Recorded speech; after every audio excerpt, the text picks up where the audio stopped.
Welcome to Cardiovascular Health and You. Today, we are going to be talking about cardiovascular disease and prevention.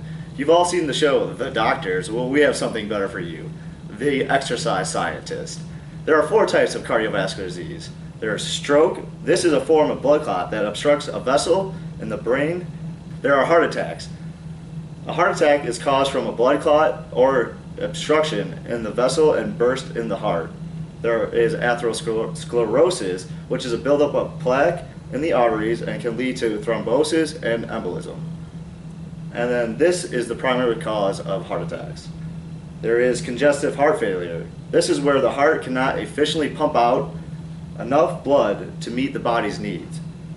This can lead to a buildup of fluid in the lower extremities and can cause death to heart tissue. And then there are also heart valve problems. This occurs when the heart valves do not fully open or let out. There is arrhythmia, which is a condition where the heart beats in an irregular or abnormal rhythm. And then there are heart valve problems. This occurs when the heart valves do not fully open or let blood leak back into the heart chambers. This causes the heart to work harder and it affects the ability of the heart to pump blood. And now meet the exercise specialist. I'm Jeremy and I'll be talking about preventative measures. I'm Victoria and I will be talking about fun facts. And I am Miranda and I will be talking about risk factors of cardiovascular disease. Fun fact! More than 80 million adults have some form of cardiovascular disease. Heart disease is also the #1 cause of death for both men and women in the U.S. And nearly 2,400 Americans die each day from cardiovascular disease.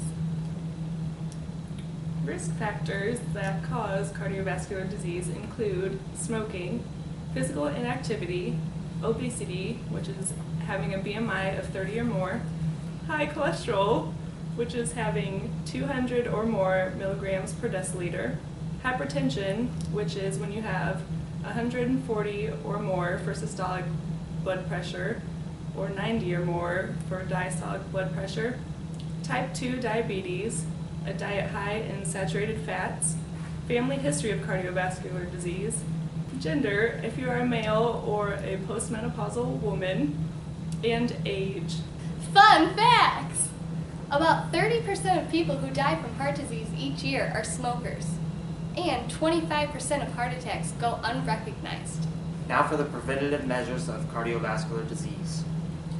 Physical activity. The ACSM recommends at least 30 minutes of moderate activity most days of the week and at least 2 days of resistive activity. And to expend 2,000 calories a week in this way. Being a non-smoker, eat a heart-healthy diet, limit high saturated fats and trans fats. Sources of saturated fats are red meat, dairy products, and coconut and palm oils. Trans fats would be things like deep-fried fast foods, bakery products, and margarines. Eat whole grains. Diets rich in fruit, vegetables, low in fat and protein. Total fat intake should be between 15 and 25%. Total protein intake should be between 10 and 35%. And total carbohydrate intake should be between 40 and 65% of your daily calories. Maintaining a healthy weight, getting enough quality sleep, 6 to 8 hours is recommended, and getting regular health screenings for cholesterol, diabetes, and blood pressure. More fun facts! Heart disease costs the U.S. $3.4 billion each year. Finally, 2/3 of heart attacks that occur in women have no history of chest pain whatsoever. Well, thank you for all the information. That's all the time we have for today, guys. Stay tuned. Bye.